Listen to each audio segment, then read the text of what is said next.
Okay, welcome back to ESG Day, sponsored by Kluani Drilling. This afternoon, we're taking a deeper dive into the social aspects related to projects. I have great pleasure to introduce a good friend of mine, Don Clarke, to start us off, looking at the E3 Plus principles developed by the PDAC for exploration companies. Share your screen. Can you hear me, Paul? Thank you very much for the very warm introduction. So thank you, Paul. So today I'm just going to walk everyone through the E3 Plus principles. These are principles that were developed by industry, and essentially, as many of us know, with depleting reserves, increasing global demand, rising metal prices, many of our companies have had to increase their risk exposure and have had to venture into regions and areas that have greater social and political instability and uncertainty. And sorry, a second here.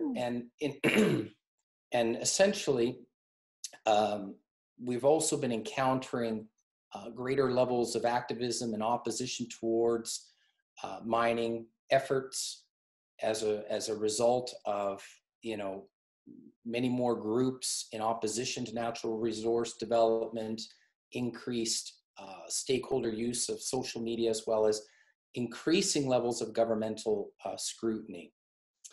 And, for those companies that, are aware of all of these risks and attempt to work at these risks early on, typically have a much better chance of being successful in advancing their projects when operating in higher risk social and political jurisdictions. All right. So having a CSR strategy, resources and teams dedicated to addressing some of these risks and challenges are quite common for larger mining companies. However, for many smaller companies, particularly those involved in exploration, they may be somewhat limited in being able to implement, some of these CSR strategies, either by not having enough staff, small budgets, having increased demands for benefits from local communities, or having issues where they're trying to negotiate right-of-way or access agreements, or just trying to get news out. And so in response, tools had to be developed to assist our companies, particularly in exploration, so that they too can start to better manage some of these social risks at their project sites. So as a result of this need, the E3 Plus, a framework for responsible exploration, was developed. It was developed approximately 10 years ago, and it's had several revisions by the Prospectors and Developers Association of Canada. In my mind, it's a very practical tool.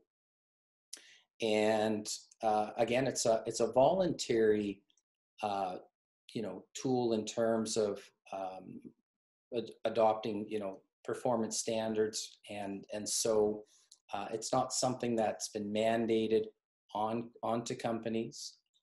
However, those companies that have adopted these principles have been able to promote a long-term perspective into mining development, which can assist in managing stakeholder expectations.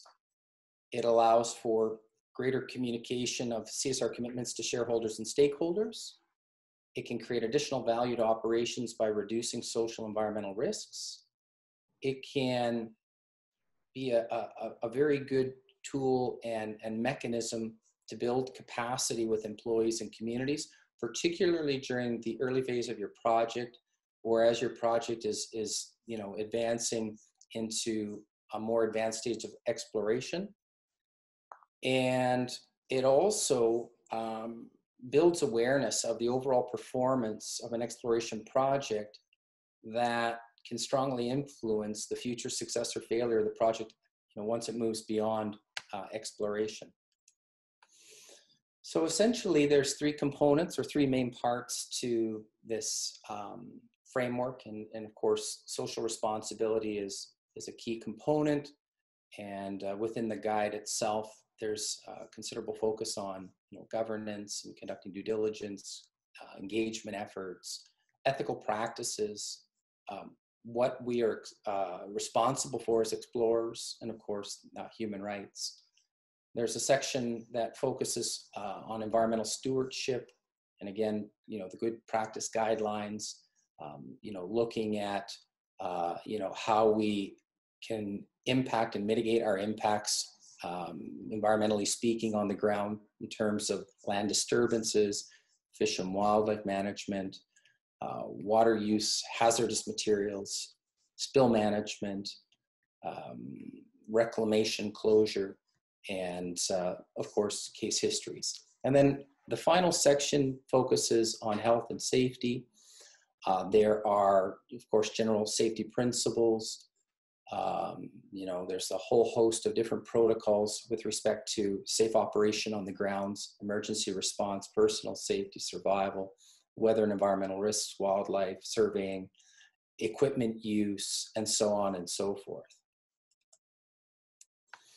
And essentially, the principles have 8 main areas within the principles themselves. So governance and management, ethical business practice, respect for human rights, commit to project due diligence and risk assessment, engaging host communities and other affected and interested parties, contributing to the social development and well-being in the areas where we operate, protecting the environment, and again, health, safety of workers and the local population. And so essentially, each one of these areas provides good guidance to our teams on the ground with respect to our conduct, our practices, the way that we interact with stakeholders in our communities, and following the guidelines and principles of sustainable development. And of course, transparency, accountability, cooperation, and ensuring that we have an open approach are key elements, ensuring that we are, respecting the rule of law and adhering to local and national legislation, and instilling the concept of fairness and equity in all of our practices. Number 2 focuses on our ethical business practices. It's very easy for us to, adopt certain standards. It's something completely different to be able to live by, those statements and ensure that our teams are adhering to whatever's been decided upon at the corporate level, and making sure that it permeates all the way down through all the different levels that our companies may have, and ensuring that people really understand what are ethical business practices. Do our teams understand what is corruption, and are there mechanisms in place to deal with those situations to eradicate corrupt practices from being worked into whatever we are doing on the ground or within our project itself, and ensuring too that we have a mechanism in place where, if those types of things are occurring, where they can be reported.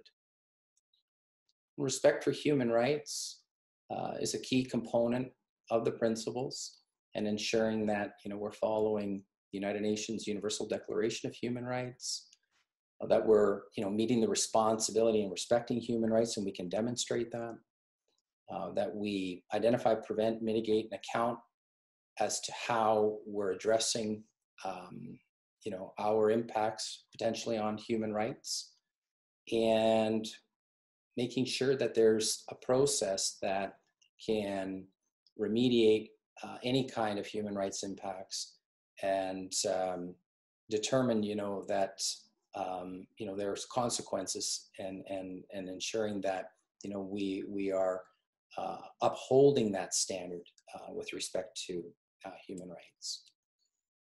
Number 4 is, I think, a very key one for me, and this is a part where, or a piece of the work where I get called into, and it's usually after when a company makes a purchase of a project and they haven't conducted significant due diligence or a risk assessment.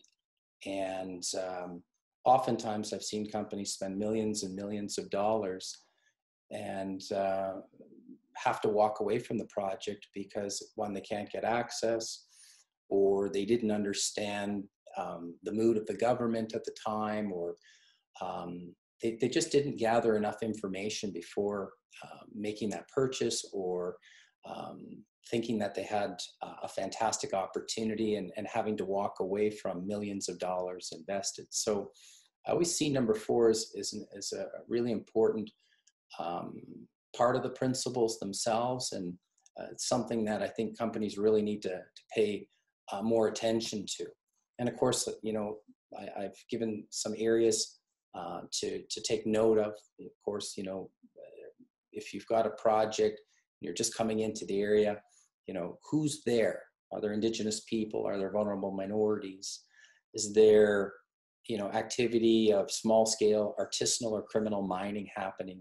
You know, where's your project located? Is it located in a fragile, environmentally sensitive area? Is it an area of high interest? Does it have high cultural or heritage values? Is there significant biodiversity? You know, what's the legal and regulatory framework around the area where you're operating? I mean, these are all really key things to really consider, you know, when you're going into a new area, and to always be monitoring, you know, always taking a look at, you know, how things might be changing on your landscape, and always conducting, you know, that risk assessment and developing a plan to address those risks. Number 5, essentially how we engage communities. You know, are we, you know, managing expectations? Do we know the people who are in our area? You know, have we created a stakeholder map? Are we being respectful, inclusive? Are we allowing all groups to participate in a meaningful way? Do we have dialogue? Are we being transparent? You know, these are all key areas. And of course, the guidelines themselves, you know, give guidance on how to do this effectively.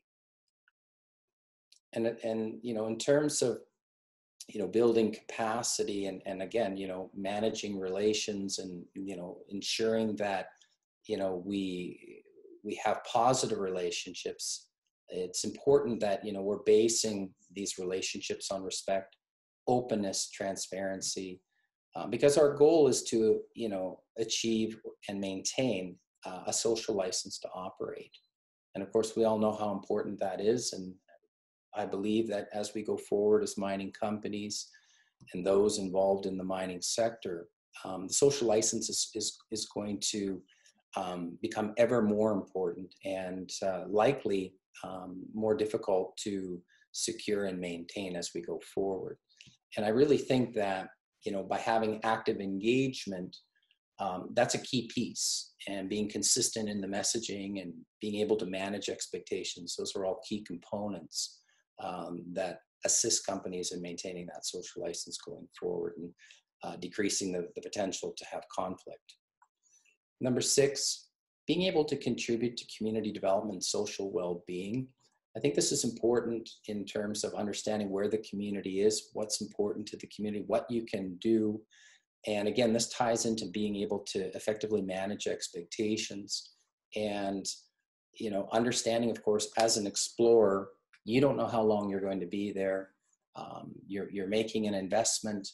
You know, the odds of, you know, a mine being developed there, you know, it's almost like winning the lottery. It's 1 in 10,000 of a chance that a mine will get developed there. So I think it's important that, you know, we're good corporate citizens and that we, you know, we do what we can to support communities. Personally, I like to do the training component with communities. I like to have that direct contact with communities. I like to be able to receive information and provide information particularly in areas that the community is interested in receiving training on. So, you know, there's a whole host of ways that, you know, community development can be undertaken. And there are very cost-effective ways. And of course, the guide itself, you know, gives some suggestions and some guidance in that area as well. Protecting the environment is a key part of the E3 Plus principles, and essentially focuses on maintaining a minimal disturbance to environment and people, and making sure that our practice, or whatever we're doing on the ground, you know, we're doing so with the greatest of care, with the least amount of impact. And when we do disturb the land base, that we can, you know, remediate and reclaim those lands that have been affected by our exploration activities. And finally, number 8, you know, the safeguarding and of health and safety of the workforce and our local population. In my experience, oftentimes I found that, you know, many communities didn't have certain health and safety standards. And so, you know, this required a lot of capacity building and training and so on and so forth to bring them up to, you know, international standards, or, you know, industrial standards and so on and so forth. So this is an essential part of the you know, maintaining good relations and explaining to people why, you know, we need to do things, you know, this particular way. And if things aren't explained well, you know, it can create a lot of issues in the community. For example, one of the projects where I worked, we had locals that wanted to sell beef to us, and we had to ensure that, you know, the beef that was being sold wouldn't make the hundreds of workers sick. So, you know, we had to do a lot of training to bring the facilitation of their beef up to a standard where, you know, the exploration company could buy it. So again, it's important to understand that, you know, we have policies and management processes in place to protect our workforce and our communities, that we're always striving to reduce risks and have an environment of zero harm, and being able to monitor and report, you know, the safety and, you know, the goals that we've achieved with respect to keeping our workforce and our community safe. And so in conclusion, I see the E3 Plus as a tremendous CSR tool for exploration companies. It allows companies to, you know, reduce the potential for social, environmental, and health and safety related risks for those companies that voluntarily adopt these principles. Again, this is a guide that was developed by industry, by the PDAC many years ago. And again, as I mentioned, it's gone through many different revisions. I do believe that it's in Spanish, it's also in French, and I believe in Portuguese. So these booklets are available through the PDAC. I don't believe that there's a cost, or if there is a cost, it's a very minimal one. And I just believe that by, you know, adopting, you know, these, I think, very simple and sort of common sense CSR practices, that overall we reduce the level of risk to our operations.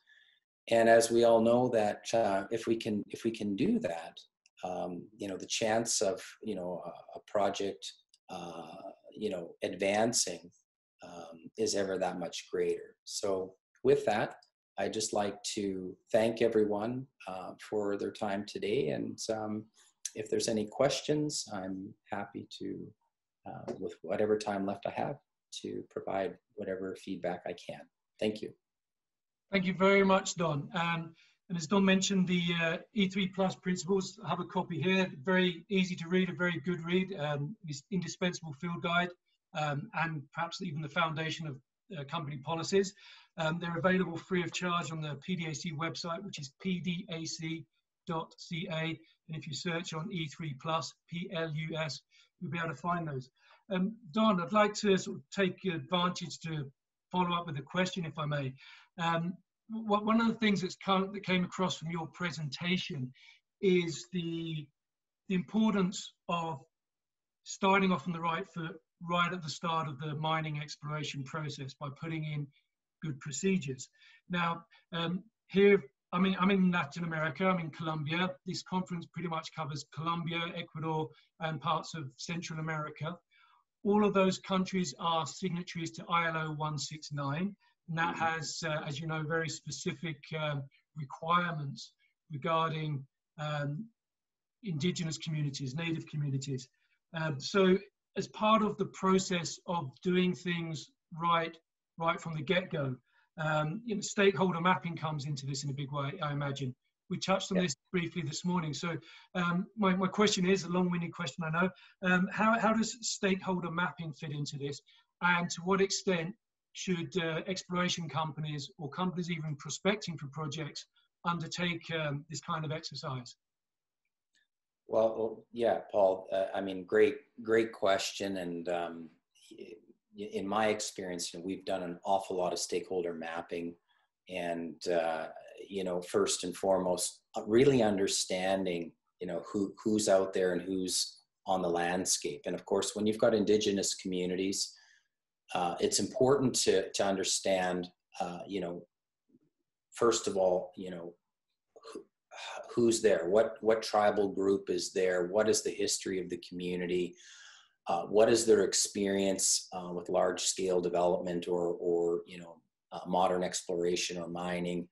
How are they organized in terms of their leadership and decision making. In my experience, working with indigenous people and being indigenous myself, we're family groups, and so we may elect leaders or we may appoint leaders, but oftentimes the decisions in the community rest with either family heads or other individuals within the community. So your stakeholder map is really your guide to who's there, how and what are the connections, and it's kind of your starting point. And then from there you just populate your map with the data and looking at what risks there are. Of course, my experience working in Central America and in Ecuador and Colombia and Peru, you get into capacity issues. And it's not that people don't, understand things, but they don't really, oftentimes they don't understand our processes in terms of, mining, because it's very specific. And so I've always taken the approach to, share as much information as I can. And I try to, relate our mining sector to things that, communities know. And so one of the most challenging things that I think I ever taught an indigenous community was the concept of a concession, because it's very abstract. And many of the community members never went to formal school.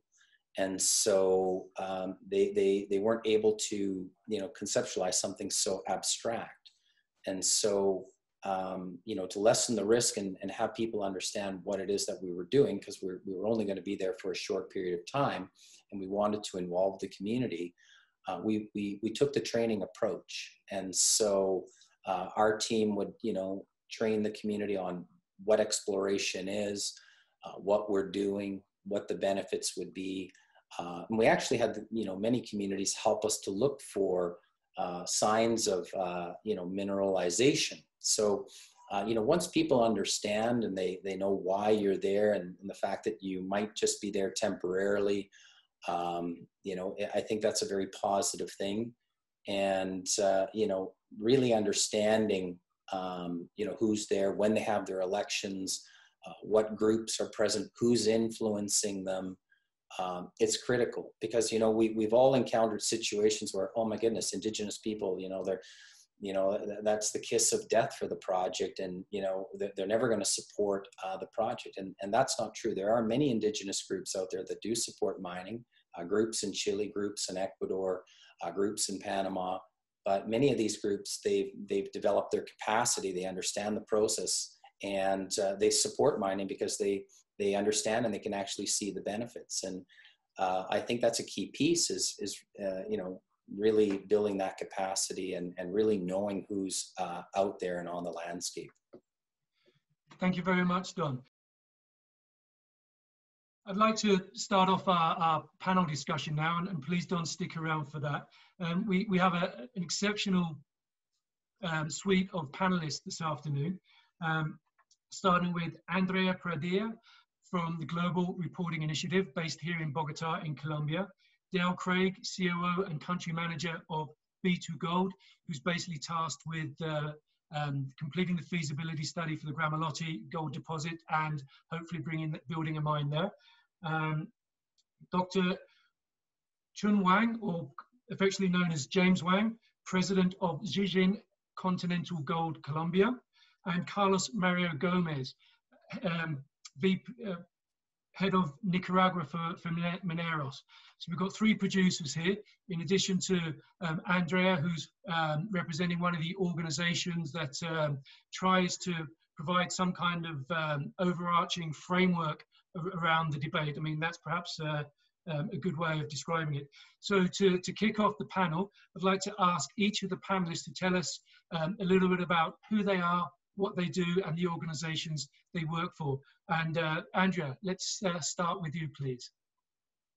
Thank you for the invitation. Good afternoon, everyone. I hope first and more importantly that you and your families are doing well. I'm Andrea Pradilla. I work at the Global Reporting Initiative. And we work very hard to make sure that organizations and their stakeholders have standards to measure their contribution to sustainable development. Our approach to sustainable development and business operations is a bit different because we try to take all these discussions that can be a bit conceptual, as it was already mentioned, and we want to get them measured, and we want to get them managed, and we want to organizations to be transparent about that. So the evolution of the concept of corporate social responsibility has shown different stages. And what GRI does, the Global Reporting Initiative does, is regardless of where the company is at, either if it's still in the CSR phase, if it's moving towards corporate sustainability, if it's discussing ESG or sustainable development goals, that organizations have a way of prioritizing key topics and they have a way of measuring that. So the way we do it is through our standards, which represent the global best practice for reporting on sustainability performance. And we operate through a robust multi-stakeholder approach, which means that every single standard out there that comes from GRI is the result of the consensus between business communities, civil society, investment institutions, labor organizations, and mediating institutions. What that creates in the end is the most used tool for sustainability reporting. And what we do is we help businesses and other organizations first identify and understand, then measure, and then communicate their sustainability impacts through the GRI standards, which is a free public good that you can all just go to our website and download. And our principles do something quite important for the industry you're in, and is that they say that the content of what your company should be reporting on comes from four main principles. The first one being stakeholder inclusiveness, and that's particularly relevant in our region. It means that our reports as companies should present a balance between what you as companies need to say to the stakeholders and what they need to know about you. So this is not really a monologue, but a dialogue where they give input, you take that input, and you prioritize certain issues based on that.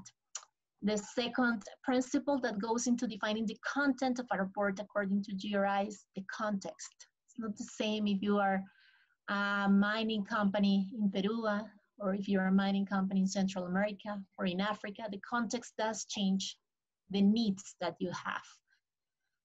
The third thing you look at is called materiality, and it's how, from the point of view of the company, you're looking at the external impact that you're causing on the environment, society, and the economy as a result of that operation.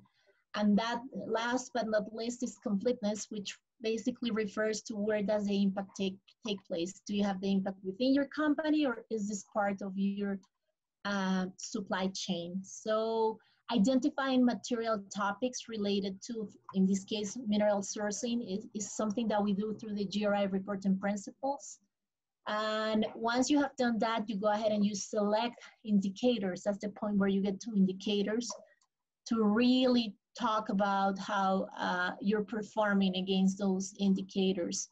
We truly believe that unless it's data managed and really based on indicators, it all becomes too conceptual and really difficult for you to manage internally, but also for your stakeholders to really do meaningful engagement. Our impact, just to sum it up, is 75% of the largest 250 companies in the world are reporting using the GRI standards. In Latin America, close to 2,000 SMEs, that's a lot. 2,000 SMEs are reporting using the GRI standards, and they belong to many, many industries. For the longest time, this was done under a voluntary basis and kind of like the social license discussions, like you need fees to enable trust. But what we are seeing at GRI over the last 10 years is an increase in public policies that are requiring mandatory sustainability reporting on the impact of companies, either through governments or through regulators and stock exchanges.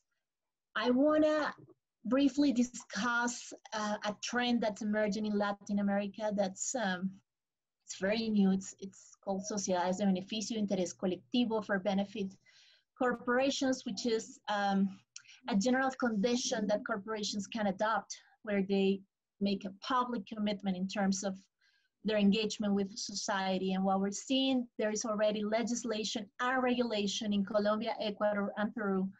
And we're starting to see companies from the mining industry adopting this condition. So what we are, I guess, witnessing at this point is how this went from being more of a voluntary, nice to have, perhaps social investment pushed reporting, to more of a comprehensive tool to make better decisions. So in the same way your companies now have financial reporting, they're going to have sustainability reporting, and hopefully that will be done with the same level of quality and care as you do your financial reporting.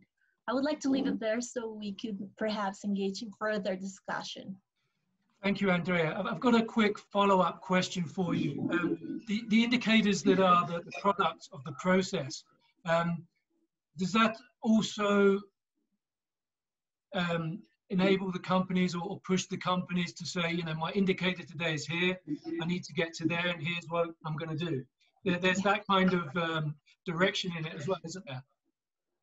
We have three types of, or three main categories. We have, of course, environmental, social, and economic. And we're in comfortable standard. I like to call it that way because we make uncomfortable questions that make you wonder, do we have that? Do we have to have that? So companies experience what we call the aha moments when it comes to performance in environmental and social and economic indicators, starting with the fact that when we discuss the economic category, we don't refer to the finance of the organization, but the economic impact of the organization in the community. So yes, there is this sense of improvement, but we're a standard setter, and we're very neutral in the regard that we understand that the company has a journey towards sustainability. So it's a process that will make you improve as a result of undertaking this seriously, and the result of the process comes in the form of a report. That's what usually people get to see. But the question you were asking, Paul, is usually linked to the process, where you ask for the question, you first identify an impact that you didn't know you had. Then you wonder, based on our standards, if you are where you should be, and then you start trying to figure out what is it that you need to do. Usually we say to organization, the first is realizing that you had an impact, second one is coming up with a policy about it. And I think Don mentioned it, then is you have to do something about it. Are you gonna train people? How are you gonna embrace this responsibility? Then you have to evaluate whether your management approach is working or not. So that's the process we suggest companies undertake.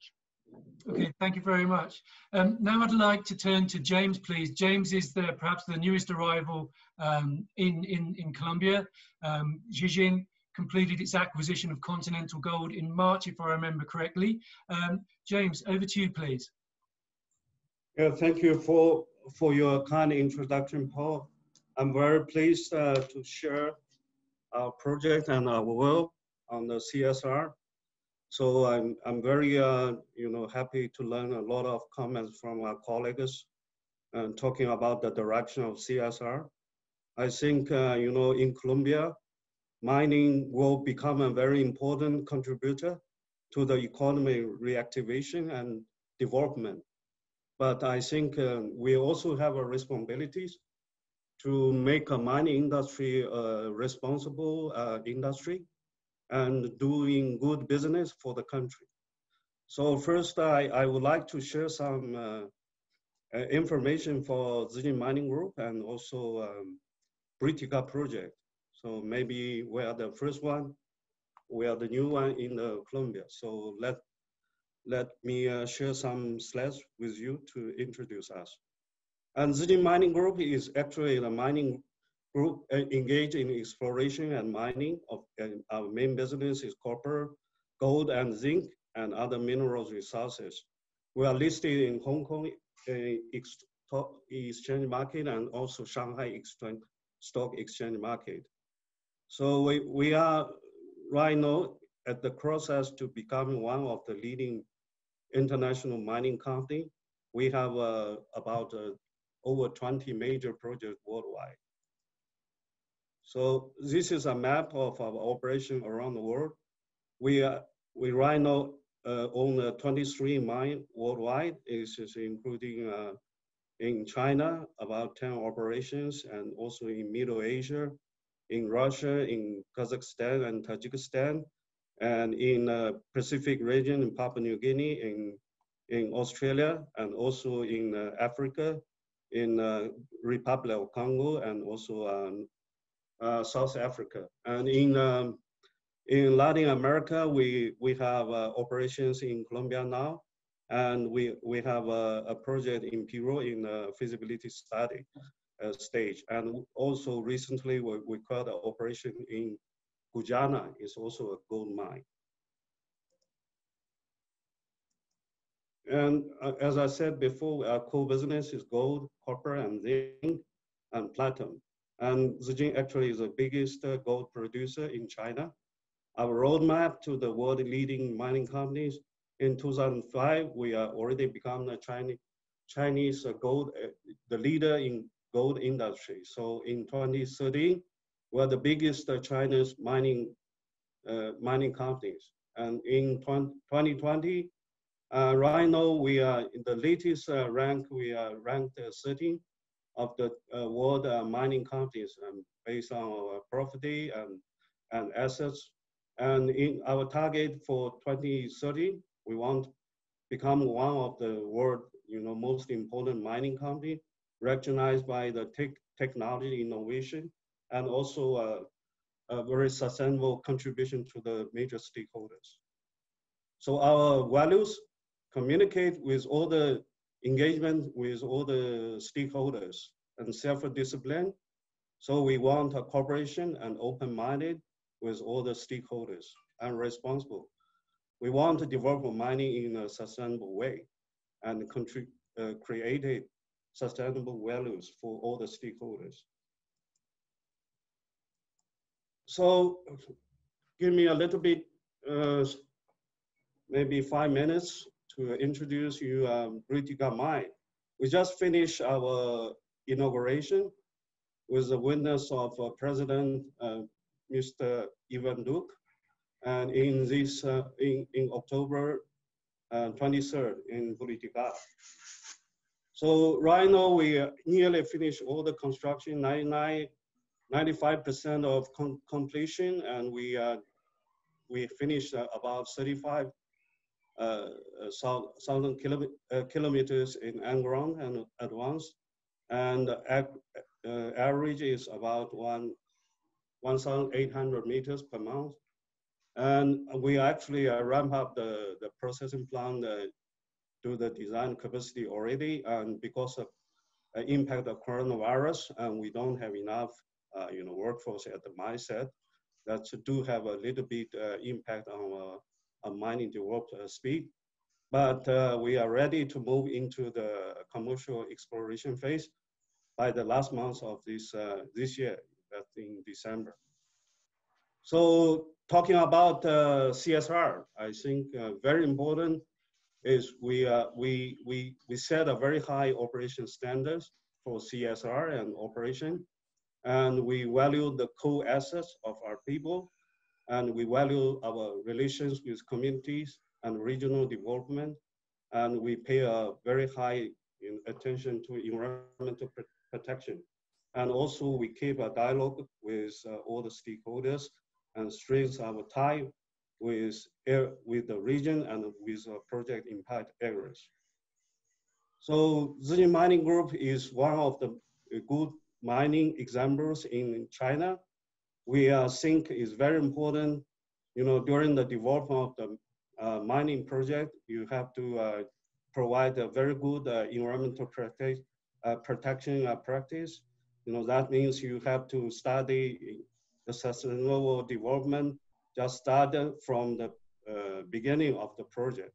That including mine exploration, feasibility study, designing and mining, and processing and smelting, and also mine closing. So try to minimize the effective impact of mineral resources development, and also have a good protection of the environment, and also create a very good relation with the communities, and actually make a sustainable development of the region. So we try to apply this model to every project right now to be a responsible miner. And most important assets we think in these values is our people. So we are trying to make a lot of investment to train our people, to develop their talent and develop their capacities to make a contribution for the long-term development of the project, and also long-term development of talent pool for this region. So if you see the figures, we have over 2,200 employees, and about 1,200 is direct jobs, and another nearly 1,000 indirect jobs. In these employees, and nearly 80% are from Antioquia, and 51% are from Buritica and in impact areas, and 71 operation staff and trainees, and actually from Buritica or the areas of impact. And very important, we have 21% of women in direct employees. So we put a very high attention for gender equality. So in our employment, direct employees, and 20% are women, and in our apprenticeship, and over 52% are women. And in our project development areas, with community and local municipal areas, and over 52% of programs are running by women. So we also make a lot of planning and cooperation with communities and regional development. In future harvest programs, we make a total investment of 2.9 billion pesos, and over 1,000 families, 1,000 people get beneficial. And we are conducting nearly 900 projects, including coffee and tomato, potato, corn, beans, bananas, etc. And we also work with the local communities to develop a supply chain, support the community development. And we make a total investment on 2.7 billion pesos to set up the food supply chain, laundry, accommodation, hardware, civil works, and mechanics maintenance areas. So for the local purchase, we have policies to buy things from local suppliers, give priorities to them. So in 2019, and total local supplies over 13 billion pesos, and job created for over 400 people, and women's participation is over 28%. So very important formalization areas, and we are traditional anti-Semitic mining areas. So we work with government and Co-Antioquia and to initiative this development in the region. Right now, we set up 7 formalization group, and the total production from formalization group is over 4,700 ounces. And we give a beneficiation to over 500 people. And this is one of the formalization group from one of the villages and downstream of the project areas, Mogotes. This is all female formalization. They did a lot of good work to ore sorting and upgrade the ore grade. So there are 7 women, and they produced nearly 10 ounces gold through January and to March and 2020. Even at the impact of pandemic, they're still working on site to do this kind of practice and really help for their economy and also for the sustainable development of the region. And we pay a lot of high attention on education and training. We think that's a base for the future and for the training and build the people's capacities for the long-term sustainable development. So we pay high education and 49 direct aids, and we also provide basic education and vocabulary training, and also mining technician degrees with corporate with SINA. So we also make a lot of contribution to the infrastructure development in the region. The total investment on a community project is over 15 billion, and community infrastructure is over 8 billion pesos.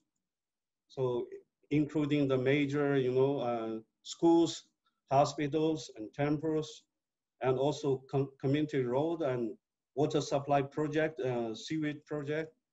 Environmental, we have a very comprehensive environmental management plan. We got fully permitted environmental license for operation. Our environmental mining system was certified by ISO 15001.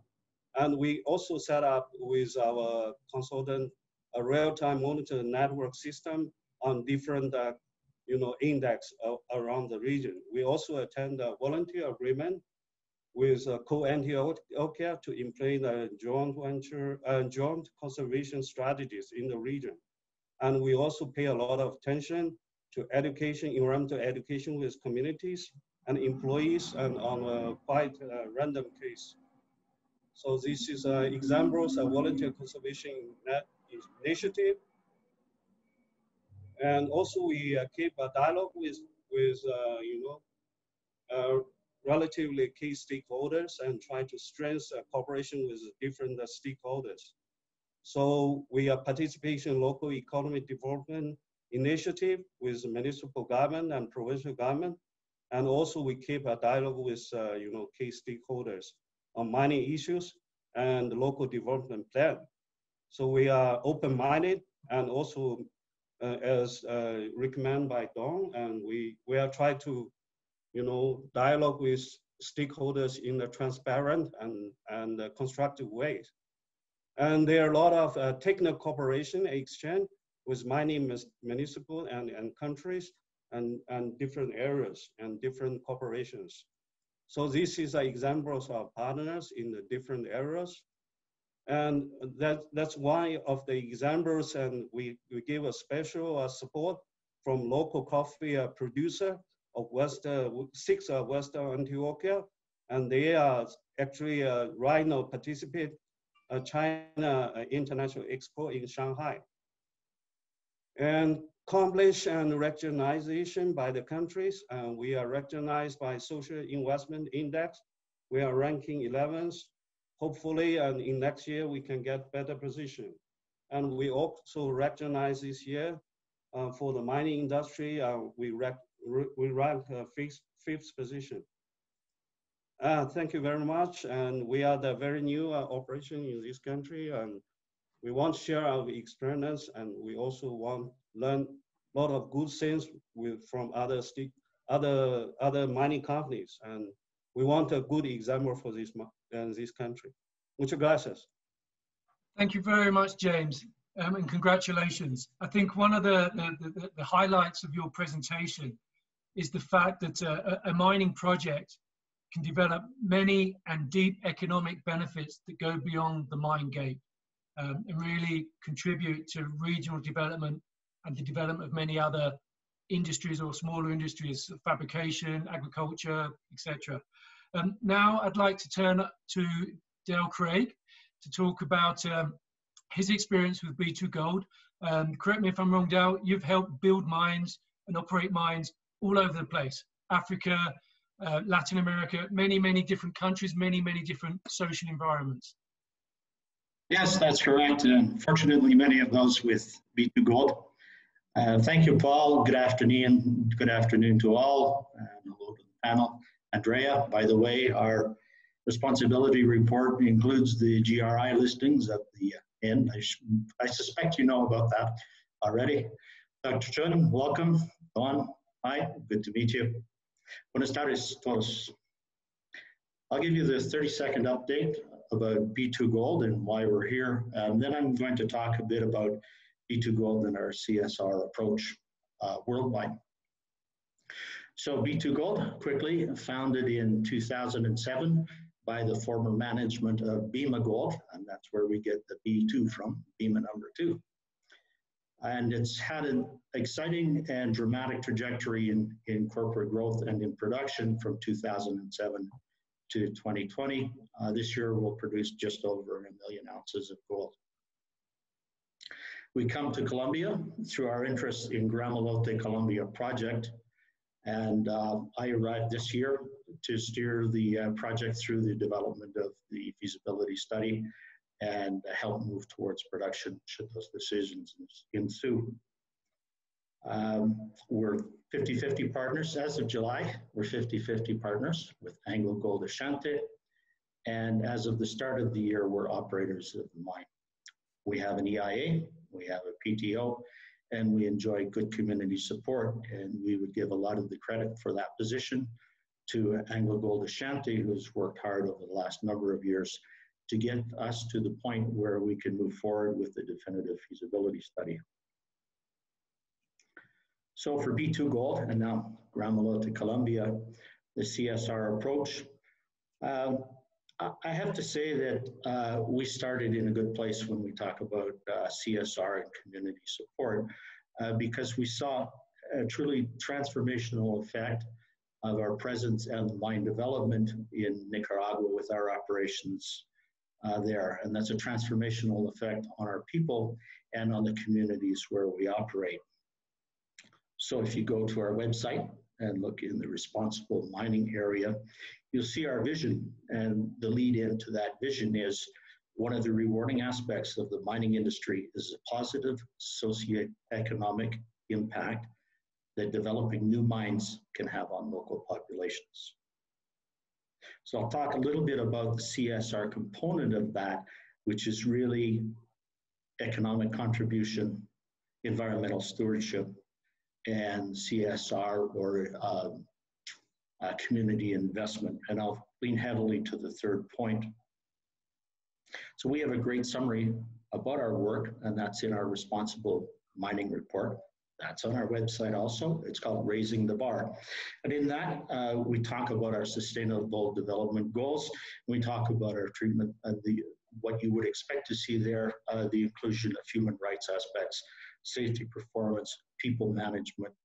Also, we talk about CSR, and again, those three items that I wish to focus on: economic contributions, environmental responsibility, and social responsibility. So economic contributions, this will be brief. Our industry can be an economic driver both for the community and for a country, and it adds diversity to the economy. When we look at the economic contributions from B2Gold on a worldwide scale, those total about $1 billion. And that includes wages and benefits for our employees. It includes contracts, payment for contracts. It includes taxation and payments to the government, and it also includes our community investment. If we look at community investment alone, including our resettlement, our voluntary resettlement project in Mali in the past year, expenses in 2009 were about $14.8 million.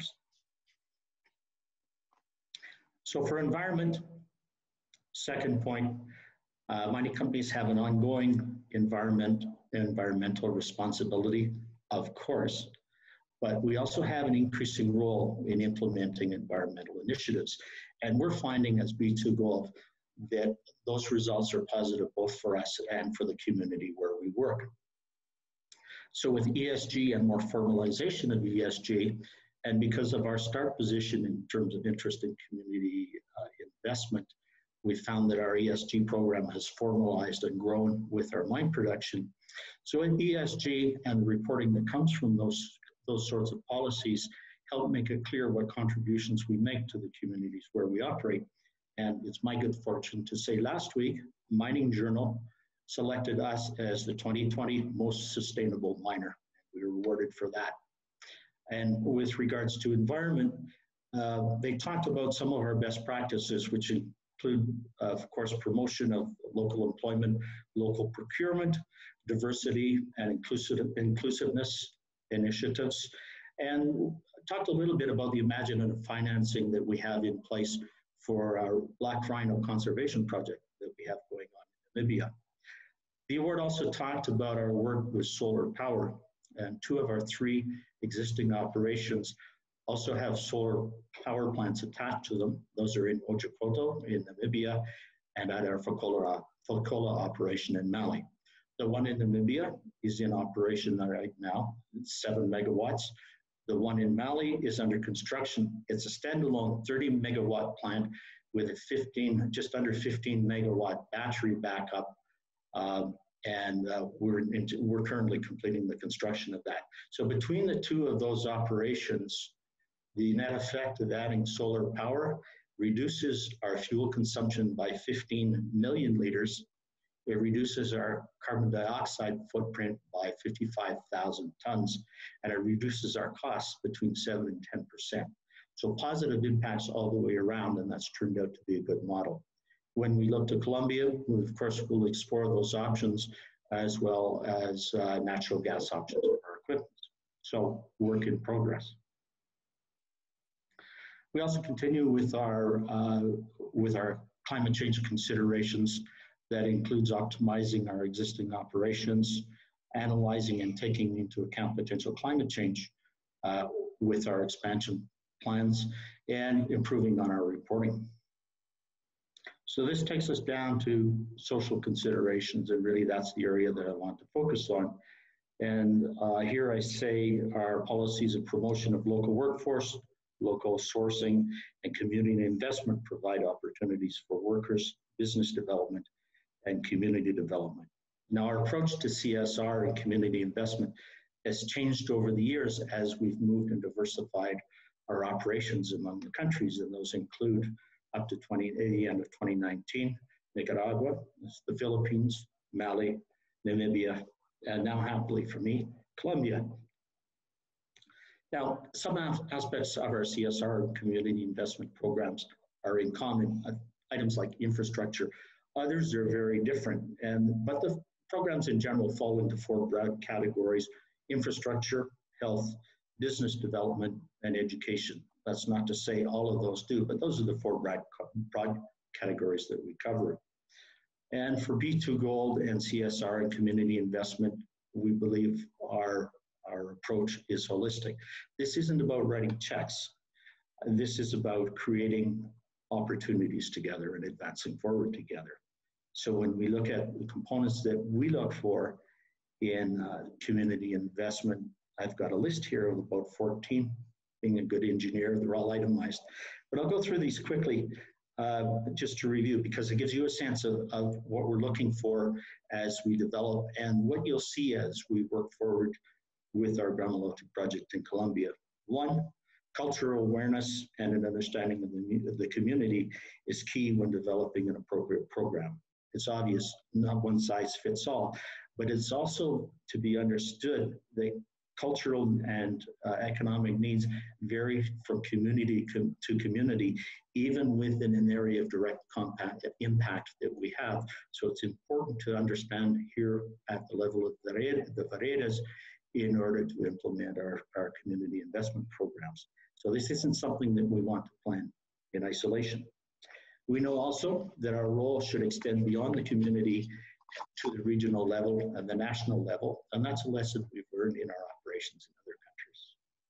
Engagement is key because our programs are community driven. So that building of that relationship with the stakeholders, with community and with government agencies is really important. So in that case, it's all about the relationship. It's also about our values and how we deal with our stakeholders: transparency, fairness, respect, and accountability to deliver the results on the commitments that we make. Dialogue is important and a key word for that one-word answer that I know Paul is looking for later in the program.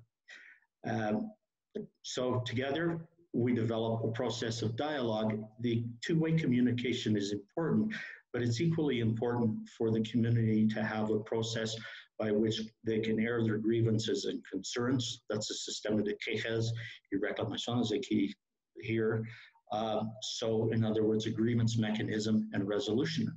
We review those grievance procedures on a weekly basis, so we pay close attention to our dialogue and the concerns of the community. We also need to take into account our impact in the community. We know, and this is a common situation for us, we are the big neighbor. For resources, we allocate resources for community investment programs, but we also allocate resources to develop the expertise at the local level. So we look for people who can communicate and relate and preferably are part of the local community. And those are backed up by expertise at the managerial level with people like Juan David Ramirez, and at the corporate level with people like JP Santos. So we've got backup and expertise and our own operating expertise to help us work through the issues as we deal with and relate and organize and work forward with the community. Funding, we plan carefully. Our funding can be either, in the case of the Philippines, for example, it's a regulatory requirement, or in other operations, it's strictly voluntary. But we know that at each one of our operations, they're fully funded and with a CI program, community investment program in place. But the measure of their effectiveness is not dollars, but results. Flexibility is required. It's important for us to identify and prioritize programs within the communities, but it's also equally necessary for us to maintain flexibility in those programs. Conditions change through the year, priorities change, we need to be flexible. 5 more points. Artisanal small miners, that's a special case. And we recognize that they have a genuine role in the local community. We promote coexistence and we promote their development. At the same time, we discourage the use of mercury. Partnering is preferred, either with stakeholders in the community, government agencies, or NGOs. And we have a number of good examples of successful use of partnering, which plays off the strengths of the individuals or the groups that are involved.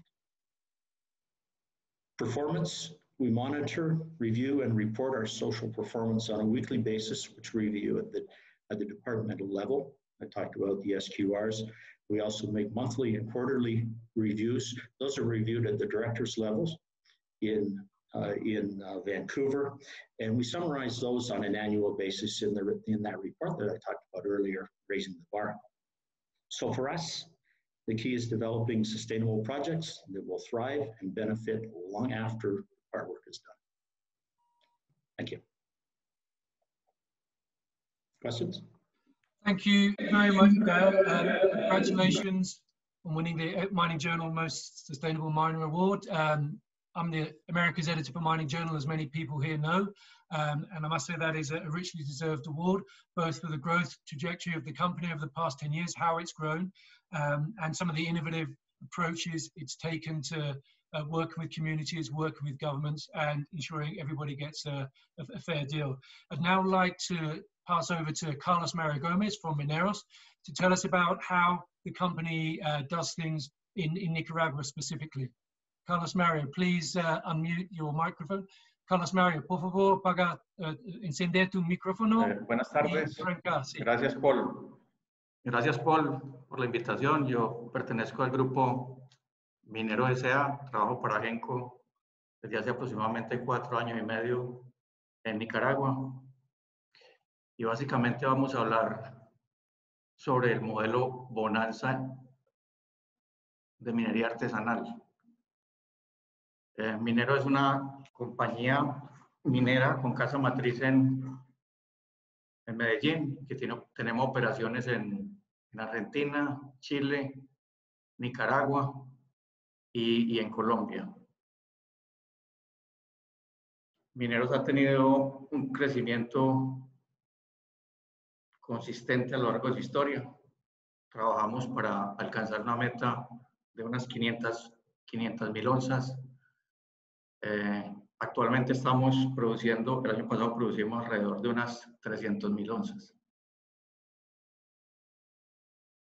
Nuestra estrategia busca convertir a Mineros en un actor relevante dentro de la industria latinoamericana. Queremos pasar a ser una compañía de tamaño intermedio. ¿Qué representa Mineros? Representa crecimiento continuo, un desempeño consistente, es responsable y tiene indicadores financieros sólidos. Ahora voy a hablar un poco de Nicaragua antes de entrar a hablar del modelo Bonanza. El principal producto de exportación durante este año ha sido la producción de oro. Los datos obtenidos hasta agosto de este año nos hablan de que se ha producido en Nicaragua alrededor de 409 millones de dólares en oro. En los últimos años, Nicaragua ha pasado de producir unas 267.000 onzas en el 2016 a unas 250.000 onzas en el 2018. Y el año pasado estuvimos alrededor de unas 296.000 en Nicaragua. Genco, nuestra operación está ubicada en el Triángulo Minero en Nicaragua. Estamos en la región autónoma del Caribe Norte, a unos 420 kilómetros de la capital. Bonanza tiene aproximadamente unas 58.000 personas entre sus habitantes y el año anterior fue elevado a la categoría de ciudad. Esta región tiene una larga tradición minera que data de los años 1930, con las primeras explotaciones a cargo de la compañía americana Neptuno Mining. A inicios de 1980, la operación fue nacionalizada y en 1995 se privatizó bajo el nombre de Genco y en 2013 fue adquirida por el grupo Mineros S.A. Nuestra operación está basada en principios de sostenibilidad enfocada en el bienestar de todos. Tenemos aproximadamente 158.000 hectáreas en concesiones mineras. En el 2019 tuvimos un récord de producción alcanzando 128.000 onzas de oro en Nicaragua. Tenemos una muy buena gestión ambiental con planes de compensación y desarrollo forestal, logrando plantar aproximadamente 450.000 especies entre nativas y otras desde el 2014 hasta el 2020. Ahora voy a hablar del modelo Bonanza Mineros para la minería artesanal. Como lo mencionaron varios de los ponentes, donde se habla de la relación con la minería artesanal. Este modelo consideramos que es un modelo ganador, un modelo inclusivo, un modelo donde se practica la minería para todos. Y voy a hablar de ciertos elementos que nos parecen relevantes acá en el panel. En Nicaragua, la ley 387, que es la ley especial sobre la exploración y explotación de minas, indica que se debe respetar la minería artesanal existente en una concesión minera y que se debe otorgar hasta un 1% del área concesionada a nuevos mineros artesanales. Tomando en cuenta esto y la apertura y apoyo de instituciones del Estado, nace el modelo Bonanza Mineros, cuyo objetivo es impulsar el desarrollo de la actividad minera y lograr mayores beneficios para todos. El modelo es liderado y coordinado por la Comisión Municipal de Minería Artesanal. Este modelo es inclusivo, con beneficio para todos, y parte de su éxito es el engranaje empresarial, gubernamental, social y comunitario en el cual se basa el modelo y que puede ser replicable en cualquier geografía. Les comparto un comentario que nos parece interesante que ha hecho el alcalde de la zona, que ha sido alcalde en varios periodos, donde en algún momento hizo este comentario donde dijo que el modelo Bonanza Mineros nos ha permitido ordenar y desarrollar la minería artesanal. Es una alianza tripartita, exitosa, que ha mejorado las relaciones y los beneficios para todos. Debemos estar orgullosos de este modelo único y cuidarlo. El alcalde Alexander Alvarado Lano. El modelo se basa en pilares que le dan sostenibilidad en el tiempo. Para su fortalecimiento y crecimiento ha sido clave el acompañamiento de las instituciones del Estado. Este tema quizás es el más importante porque el Estado es el principal promotor de este modelo. Estabilidad legal y ordenamiento. Para el éxito de este modelo es clave mantener el orden y la estabilidad. Lograrlo no ha sido fácil. Y lo hemos hecho a través de iniciativas y de procesos que lo han fortalecido, como la firma de un contrato comercial de compra de mineral entre Genco y los mineros artesanales. También a través de un censo anual, convenios bilaterales, entre otros. Estabilidad legal y ordenamiento. Según el último censo, el modelo está formado por aproximadamente 1.566 colectivos, los cuales están agrupados en 11 cooperativas. Como mencioné antes, este es un modelo incluyente que ha demostrado que la minería artesanal e industrial pueden y deben trabajar juntas por el bienestar de todos. Minería responsable con el medio ambiente. Uno de los principales atributos del modelo es que es responsable con el medio ambiente. Al procesar mineral artesanal en nuestras plantas, se reduce el uso de mercurio o se elimina. Nicaragua es firmante del convenio de Minamata que promueve la eliminación del mercurio en la minería. Ya que de otra forma ese mineral sería procesado en molinos artesanales, arrastras o entables, como se llame, y todo el mineral que sale de la minería artesanal y está dentro del modelo pasa por nuestras plantas de beneficio sin tocar una gota de mercurio. Nuestras plantas y presas de colas cumplen con altos estándares dentro del beneficio del mineral y además todos los residuos generados dentro de nuestra explotación industrial y artesanal van a nuestro complejo sanitario. Además, capacitamos y concientizamos ambientalmente a los mineros artesanales. El modelo Bonanza promueve una minería artesanal con prácticas seguras. Lo hacemos a través de charla y capacitación en campo, a través de una fuerte y constante campaña de comunicación y buscando la formalización del sector. En este aspecto logramos que la Comisión Municipal de Minería Artesanal emitiera normativas que obligan a que todos los mineros artesanales dentro del modelo deben contar con un seguro de vida y accidentes. Este punto es bastante importante porque voy a hablar sobre la eficiencia y transparencia del proceso. El modelo garantiza mayor eficiencia y transparencia. Los niveles de recuperación son altos y el pago se da respecto al precio diario del oro en el mercado internacional. El proceso de recepción y manejo de las muestras es automatizado y acompañado por los fiscales propios de los mineros artesanales. O sea que hay una construcción de confianza.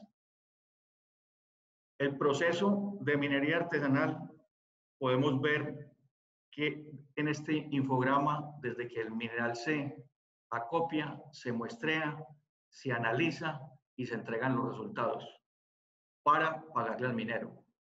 El proceso de muestreo ha permitido tener una gran confiabilidad porque es un proceso totalmente automatizado y donde hemos paso a paso logrando la confianza de los mineros artesanales sobre el modelo.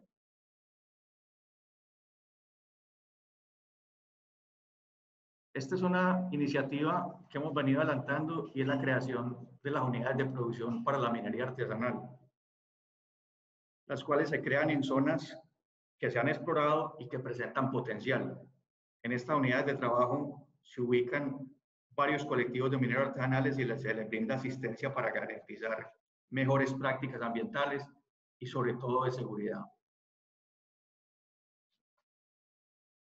La minería artesanal es el motor socioeconómico de la economía en bonanza. La alcaldía estima que representa el 85% de la economía local y genera alrededor de 8.000 empleos indirectos. Es por eso que promovemos el fortalecimiento organizacional de las cooperativas y la diversificación económica. Además, realizamos inversiones conjuntas con el gobierno para mejorar la infraestructura que impacta directamente al gremio. Dentro de las iniciativas de desarrollo, se destaca el acompañamiento que le damos a las cooperativas para promover su desarrollo como organización. Hemos fortalecido sus capacidades administrativas, los hemos acompañado en la elaboración de planes de negocio y de diversificación económica. Creemos que las cooperativas son claves para la sostenibilidad y éxito del modelo y por ello apostamos en su desarrollo. El modelo tiene ventajas para el gobierno y para la industria minera. Al Estado le permite aumentar sus recaudaciones, dinamizar la economía local, generar estabilidad social y económica en los distritos mineros y elimina malas prácticas ambientales. Para la minería tanto industrial como artesanal, la principal ventaja es poder tener una relación comercial transparente, basada en la confianza y con beneficio para todos. Para lograr lo que le hemos mencionado, Genco ha invertido aproximadamente $20 millones entre el 2017 y 2020 para fortalecer el modelo. Este año iniciamos la construcción de un nuevo laboratorio, el cual nos permitirá tener más eficiencia en los análisis, mayor confiabilidad y sobre todo fortalecer la confianza entre la compañía y los mineros artesanales. Aunque consideramos que el modelo es exitoso, siempre existen retos y espacios de mejora. Debemos mantener el diálogo y las buenas relaciones con todos los actores, promover la seguridad en los sitios de trabajo, que este es el reto más grande que tenemos, y un buen desempeño ambiental, así como la formalización y diversificación económica de las cooperativas y los propios mineros artesanales, de tal manera que al final del día, cuando no haya oro, puede haber otras fuentes de ingreso en la región. En conclusión, estamos convencidos de que es un modelo donde todos ganamos. Muchas gracias y estaré atento a cualquier pregunta. Muchas gracias, Carlos Mario. Many thanks, Carlos Mario. Working with small miners is an issue that all of our mining panelists here today face. And it's an issue, a topic we're going to get into to a greater depth tomorrow in this same session tomorrow, our small miner panel. So please tune in for that one. One of the themes I've picked out in all three of the miners so far that have as part of this panel is that miners and engineers historically, traditionally have been very focused, almost very sort of parochial in their vision, and they now seem to be slowly accepting and recognizing that they can't do everything themselves. And so one of the common themes in all three of the presentations was the theme of partnership, whether that's with government agencies, NGOs, state agencies, small miners, local communities, partnerships is now very much a reality of developing and operating successful mines. So I'd like to use that as a kickoff point for our panel discussion. And we haven't heard from Andrea for a while, so I'll direct this towards her first off. Andrea, obviously GRI is a partner, a significant partner in this area, because with the GRI, with the indicators, you know, you're helping companies identify what they're doing or not doing, and taking steps to either put it in place, improve it, or correct it. How important is the issue or the possibility of partnerships for GRI and what you're doing? I think GRI in itself is a partnership. We are built on the foundation of multi-stakeholder approaches to defining the indicators itself. And when companies are selecting the topics they're going to report on, the first question they're asked is, what are your key stakeholders? How did you engage with them, and what do they care about? So I think we do recognize the importance of the multi-stakeholder approach, and I think that's quite important in 2020. If you consider that worldwide there is this new actor on the table, and that some of you may have heard of, and it's the investor coming to the table and finally waking up to the discussion of corporate sustainability. So I think being a crucial actor, you know, it's how you allocate capital. Even for the investor, it's really important to be able to understand the importance of partnerships to solve some of the, you know, wicked problems that come with sustainable development. On top of that, I think the SDGs themselves, they recognize that any of the issues that are addressed in the agenda are just too difficult to be solved by one actor. So we do trust in the foundation of the standards. You'll find that partnerships are crucial, but companies are also expected to go beyond the shareholder approach and really take a look at the stakeholder approach and come up with real partnerships. Now, in practice, I think what becomes a bit difficult in Latin America at least is that those partnerships need to take into account state, the government. And we're not the most stable continent. And I think companies do struggle a bit with the different approaches that the actors take. So you have usually governments that are very much thinking of the short term, and companies thinking of longer term. So I think balancing that becomes quite complex. However, I do believe that the Sustainable Development Goals do offer a common framework that kind of like resonates with every single actor and somehow creates a common language that corporations, communities, you know, universities, and even governments can work towards. So I think that common narrative, it's what's really important. Once that has been established, I think in general in Latin America, we're not very used to talking to someone that has a different interest. Like perhaps in the case of Europe, you know, you may find the NGO and the company sitting next to each other. So I do think being able to build partnerships on common grounds and understanding that we don't want the same is essential. It's an essential element. And being transparent about what the partnership is about and being able to provide evidence on the results through honestly transparent reporting based on a standard, I think it's crucial to really enable trust and move towards that common goal. So that's our overall approach to partnerships. Well, thank you, Andrea. You touched on a couple of interesting points that I'm going to follow up on in a moment, but I just want to roll that question out to our other panelists. Don, let's hear from you.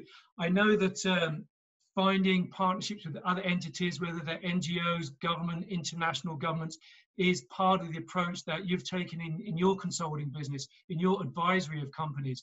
How important is it for companies to be able to partner with other organizations and perhaps share the burden? Well, I think it's very important, Paul, but you know, before we get to that, I think it's important that we have the partnerships established internally, right? With our workforce, you know, with our communities, and you know, being able to, you know, build off of sort of that as a platform. You know, once your staff are, you know, sort of tied into, you know, our CSR approach, once the communities understand, you know, the type of company that you are, and, you know, that you walk the walk and talk the talk, then you start to really establish credibility. And then you can start to really formulate, I think, very strategic and very strong partnerships with other entities.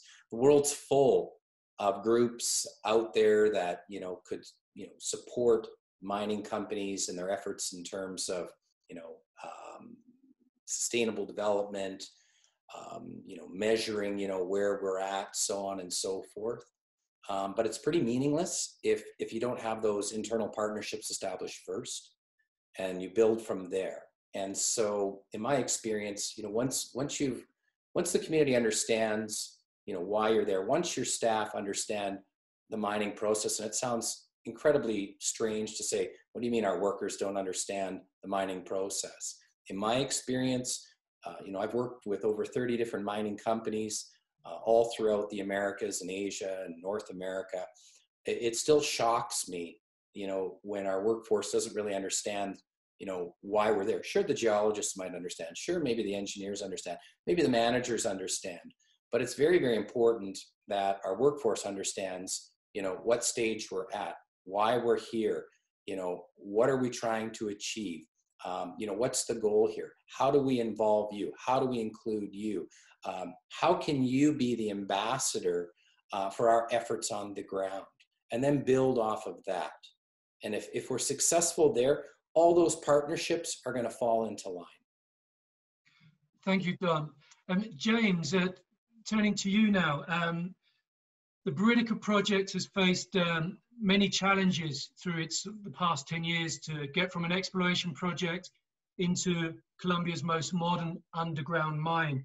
And a key part of that was winning the social license, maintaining the social license. And as you showed in your presentation, the company has established a lot of partnerships with international NGOs. Now, for many in the mining space, particularly in Latin America, international NGOs is an alarm bell. It means, you know, there's something wrong, there's something invading our space and agitating. Can you talk us through a little bit about why developing those relationships with international NGOs was such an important part to getting the mine onto the verge of commercial production like you are now? Thank you, Paul. And I think as a developer for the mining project, very important thing is that first you have to have a very clear vision how you're going to develop the mine in a sustainable way. I think that's very important. So you need to develop your strategies for your development of project, you know, in sustainable way and during the life of mine plan. So I think that's a key for the long-term, you know, development. If you have very clear vision, I think you can start to engage with different, you know, stakeholders, especially for these international NGOs. You know, I have worked in Papua New Guinea for 8 years. I worked in Africa for 2 years. I try to maintain a very transparent and open-minded dialogue with all the NGOs and also media. I try to make friends, you know, with them and have an open discussion on them. What's the best practice? What's the best practice, you know, to handle each area's challenges? I think very important. You need pay attention and pay your patience to develop the trust between the very important stakeholders. But that take time, you know. You need to be very patient, and sometimes you could be kind of frustrated, but people will listen what you talk, but they will see what you do. So you better you do things, and you know, in that direction you want to move, then people will become understand, and they will. You can win their credibilities, and you can gradually win your test. If you're thinking of mine of life, averagely every mine they have at least 10 years of mine life. So in that period, how you're going to approach, you know, communities, NGOs, I think you need long-term thinking. So if you set up very good strategies, in the short term, even you have sometimes upset conditions, you can have a very open discussion and dialogue and try to solve the issues in constructive ways, I'm sure, you know, we will have a better result. So I think very important, you don't hide in something, you're transparent, you know, and also, you know, we want to build a good mining project. So I think there are some, you know, standards and best practice you can follow up. And today I share a lot of good practice from other, you know, presenters. So I think we can work together. You know, in future we can communicate with each other to set a good example for mining industry for this country. Thank you, James. I think it's important to underscore there that there's many different types of NGOs. There's obviously those that oppose everything, particularly mining, but there's those that are looking to work with good partners to further their aims, whether that's conservation, yes, environmental protection, development of community. Yeah. Yeah. Dale, you obviously gave us an overview of your experience at B2 and B2's approach. Partners were obviously part of that as well. What do you look for when you're looking to identify suitable partners for a project? What sort of areas do you look to get them on board in? Yeah, the ideal partner that we look for plays off our strengths. So in the case, for example, as a mining company, we are strong in logistics. Partner may be strong in organization or delivery or carry through on the longer term. Here's an example out of the Philippines. After a major hurricane in 2013, we looked to the schools in the area. There were a lot of destroyed villages and a lot of destroyed structures, but we looked to a program that would build schools that would double as hurricane shelters. We had the logistics and the design work, and we worked with actually engineering sections out of the Philippine Army who had the ability to construct. So we were able to supply the materials, look after the logistics and some of the material cost. The engineering section was able to build the structures. So out of that, we get a twofer, right? Obviously positive impact from the government effort, but for us, we optimize, we're miners. We can handle logistics, not necessarily so for constructing schools. So that's the kind of thing where we combine strengths of one group with strengths of another group. I see other examples in Nicaragua where we supported development and rehabilitation and support of people who are working through the city dump. And basically we worked with an NGO to organize those. We were able to put the infrastructures in place, and they were able to manage those infrastructures in terms of providing support, food and education for the people in that particular barrio. So a different application. Again, looking for strengths. They had the strength for implementation. They also had the strength to carry that project through to in the longer term. And really, when you look at implementing a CI project, you're looking for a clear goal, a good start point, a good finish point, and a clear exit or a handover to someone who's capable of managing that. If it's an ongoing project, someone who's capable of managing that in the longer term. And that's often where NGOs come into play. They're around to, and their specialty is to manage that sort of activity. Thank you. Y Carlos Mario, EMCO está en el noroeste de Nicaragua, una zona muy subdesarrollada, muy rural, muy lejos del gobierno y la infraestructura del Estado. ¿Qué tipos de sociedades ha creado para ayuda con el impulso de la minería? Juan, se te escuchó al principio no claro. Por favor, ¿me puede repetir la pregunta? Sí, dado su ubicación en Nicaragua, donde hay poca presencia estatal, ¿qué tipos de partnership ha formado la empresa para compartir todo el trabajo de desarrollar las comunidades en su alrededor?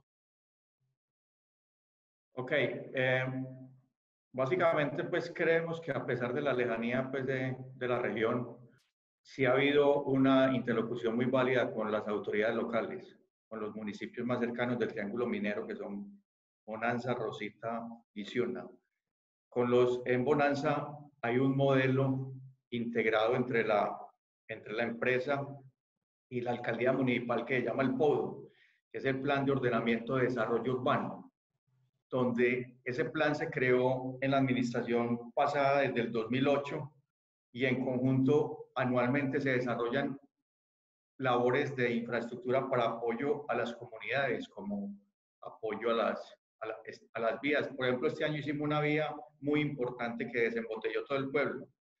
El tema de salud, el tema de acueducto, varios temas que se han podido apoyar a través de este plan porque tiene una administración aparte de la alcaldía. Es integrado con la alcaldía, con la empresa, pero tenemos alguien que administra los fondos que la empresa pone y hay un balance, pues, digamos, riguroso sobre este asunto.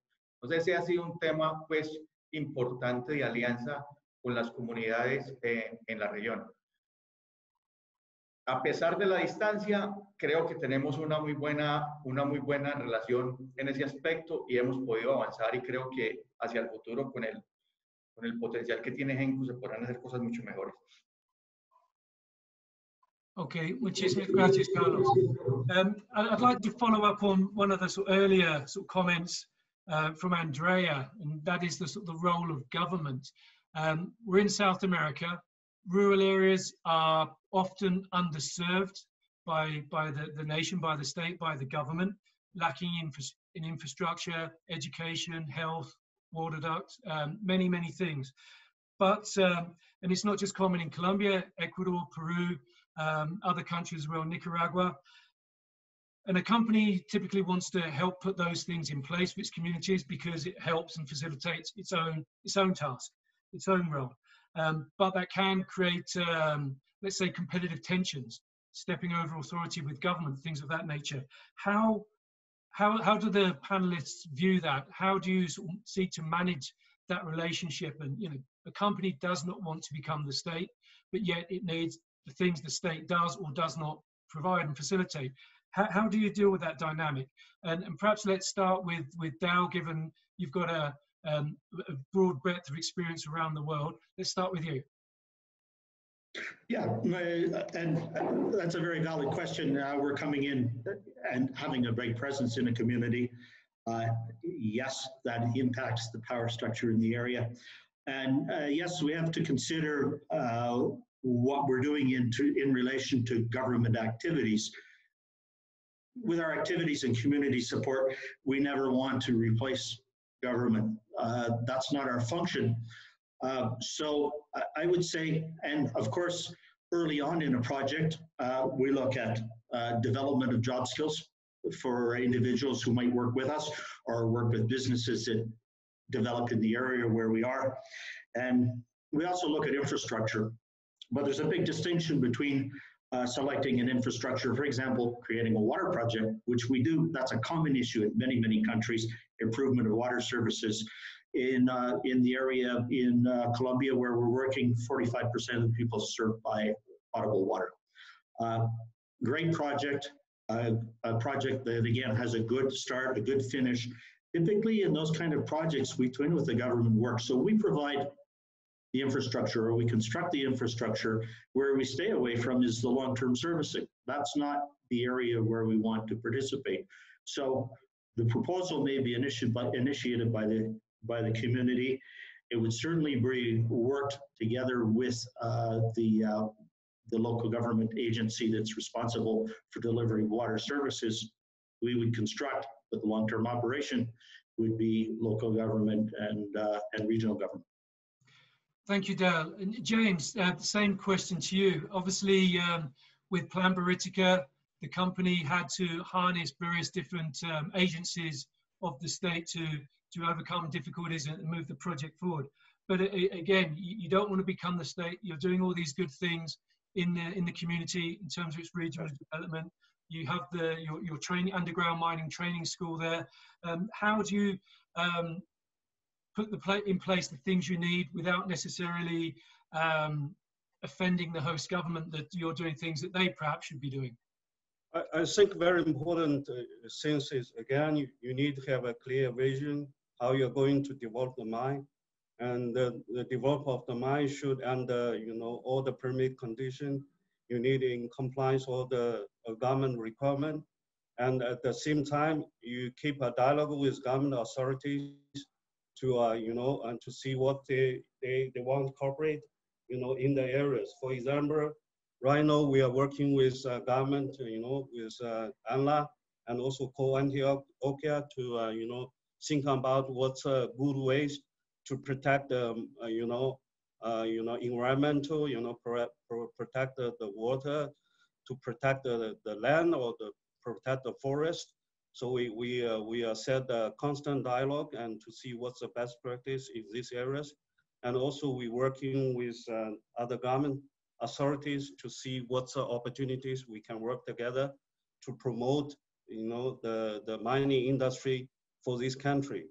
And one of the important areas, I think a lot of people already touching is formalization, how you can, and develop the mine and also ensure you can take care of these artisanal mining operators.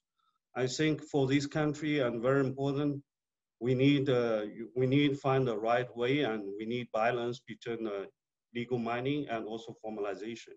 I think it's very important. We need to train them and let them pick up the necessary skill, and in future maybe they can become some of the long-term contractor with a mining company, and also meet all the standards in the environmental areas, in healthy and safety areas. I think that's a scenario we should work together with government to move. So, that a lot of challenge areas, my attitude is try to keep open dialogue and try to find different angles interesting and to reach a middle point. I think that's my strategies. You can't always make everyone happy, it's unrealistic, but we can find some common interesting areas we can focus. Thank you very much, James. Don, I'd like to bring you into this question, but sort of changing it slightly. You talked about, and some of the other panelists have talked about, the need to build capacity, local capacity. Initially perhaps to understand what you're doing and some of the concepts that mining and exploration involve, but later on when there are funds available, whether provided by a company or partners, NGOs, or even much later on in terms of royalties, being able to spend those royalties wisely on things the community actually needs rather than perhaps a new car for the mayor or a new football kit for the local team.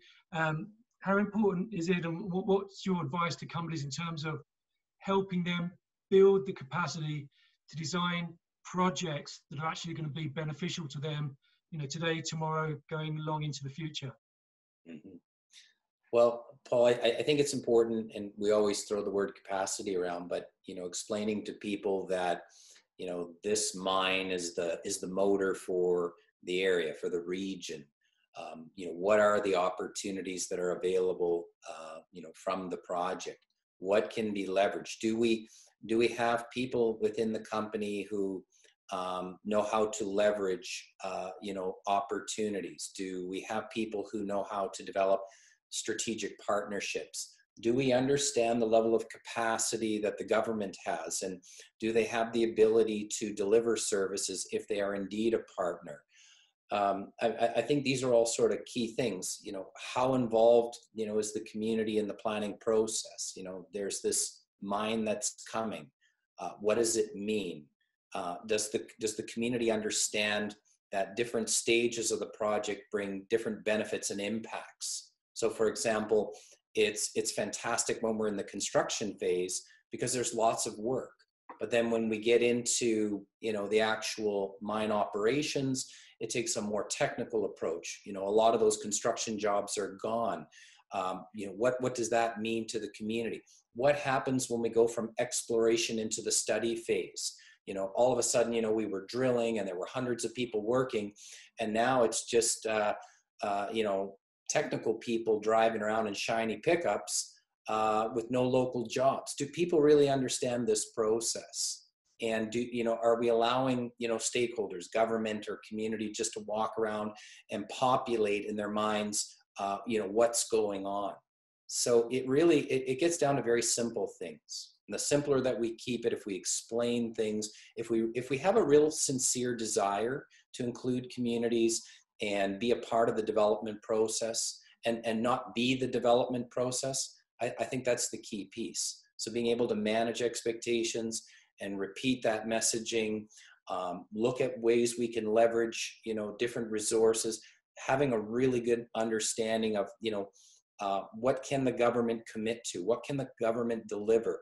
What can the communities do? What can the communities deliver? Everybody needs to take responsibility here if this project's going to be a success or it's going to be a failure. Thank you. I think one thing that would be good to see imported more from places like Canada. In Canada, the First Nations are very good, astute businessmen. They form businesses to provide whatever a mining company needs, whether it's transportation, whether it's accommodation, whether it's feeding, whether it's drilling. They'll find a way to put a company together to get that check at the end of the day. Don't see that so much here in Colombia or Latin America. It's great to see Zijin-Continental doing that at Buritica. Finally, we're running out of time now, so I'd like to sort of close with one last question, a very broad question, and I'll start with Andrea.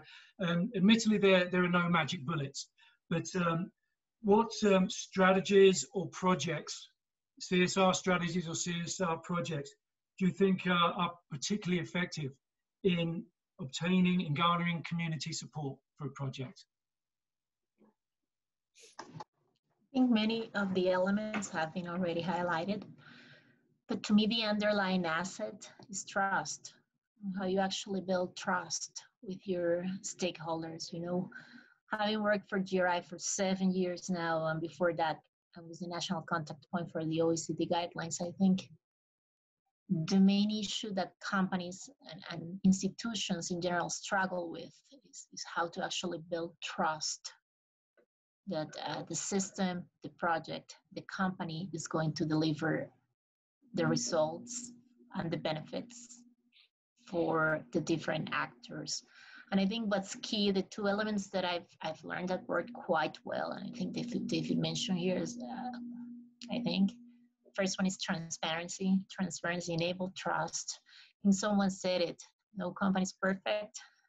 Stakeholders know that, so they're much more willing to take in a company that's open to accepting mistakes than one that's trying to present itself as perfect. And I think there's a lot to be said in that regard. And I also think civil society needs to do its part as well and recognize it's not perfect either. And we all deal with trust-related issues, and transparency is essential too. So that will be my first element. And the second one, without doubt, is partnerships. I think partnerships have proven to show that there is an increase in trust when people see that the company is partnering with civil society, with universities, with communities. There are countries and industries that have underlying trust issues. So this industry and in South America has already inherited, they have a legacy and they have issues that are linked to trust. So I think the more transparent and the more it works in partnership, the better. I think in the end, it's an industry that does not benefit from just one company doing it right. You do need a sectorial approach here that will show to the communities that this is a race to the top and not a race to the bottom. Thank you, Andrea. And on Friday morning in the technical session, we are focusing specifically on how companies can develop better, more productive relationships with local universities, as they do in Canada, the US, and Australia. Don, your thoughts on the question, please.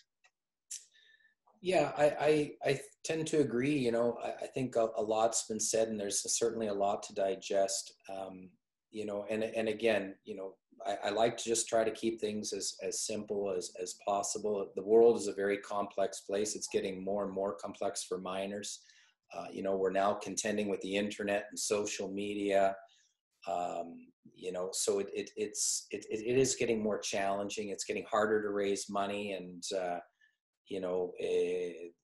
that being said, the demand for metals continues, and the world's never been wealthier, and people don't know where wealth gets generated. And so, you know, we've got some big challenges ahead, Paul. And I think it just starts, you know, right at ground zero. You know, fortify your communities with as much information as possible.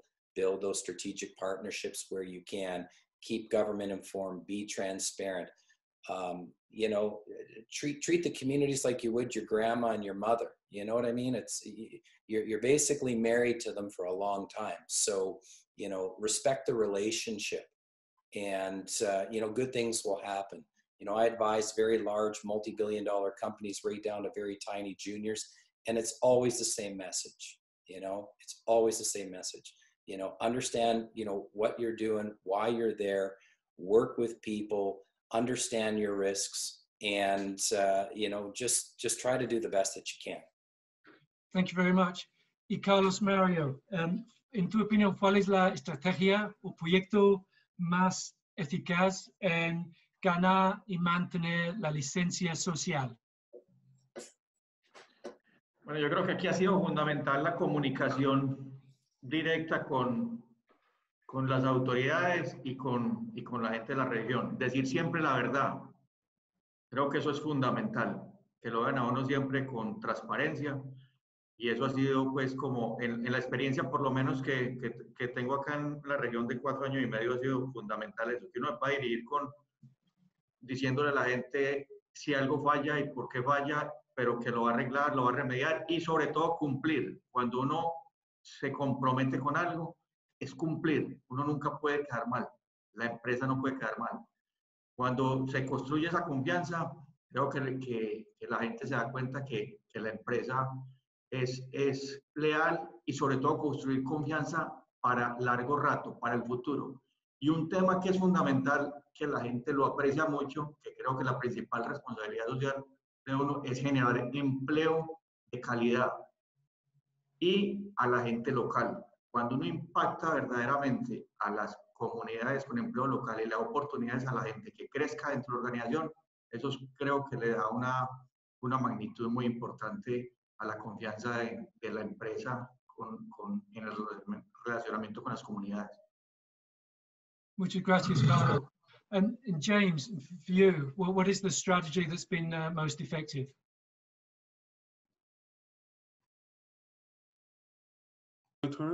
Or you ask me? Yes, please, James. Thank you. I think most important sense, you know, when you thinking about the development project, you need to have a very thorough thinking how your project can make a beneficial or make a contribution for the well-being of the communities and for the people get involved in. I think for me, I think most important thing is you have to set up the direction, and also you need to put the resources to train people, let them pick up the capacities. For example, why we are right now doing this plan for develop the business opportunities or business project from the communities. We find, you know, the very important things is that train them to pick up the professional and management skills to different areas, and also in management and finance areas. This is a long-term, you know, development. You have to be very patient to see, you know, maybe they need a time to develop their capacities. Company need very patient and cooperate and to support them to develop in the, you know, next couple of years, you know, keep dialogue with them to find what's the issue when they face finance problems or with other problems. Company willing to support, to train them, and even, you know, in the future they can develop themselves. They can manage it very well by themselves. Even in the future, the mine is closed, they still pick up the skill and capacities to run their own business around the country by themselves. I think that's a very successful model for mining company to dealing with the communities. Thank you very much, James. And finally, Dale, please. Thank you too. Good. Quick circle back. Paul, we're already there on development of local businesses. Coming this year, We are partnering with SENA. That's a $400,000 5-year project to train local entrepreneurs and then support the development of their initiatives. So yeah, those processes, we have good news. Those processes are all underway with us. And I think if we look at the best programs in terms of implementing in the community, we have to look at a couple of things. One is scale and long-term. For example, our plans in Mali, we have an overall envelope. Where's our goal and where is our transition? Because the day we open, we start to plan for closure. In Mali, we have a $10 million agricultural development program in place, starting now, community development plan, that by the end of the mine life, we'll have an invigorated and active development of an agriculture sector, which will help carry the community through the transition. So at one point, you have to look at the far end of the process. At the other point, you have to look at what is key for livelihood development, improvement of health, and benefits it deliver to the community in the short term. Excellent. Thank you very much, Del. This draws an end to our CSR panel as part of ESG Day sponsored by Kluane Mining. I'd like to thank Andrea, Don, Carlos, James, and Del for passing their time with us this afternoon and giving us the benefit of their extensive experience.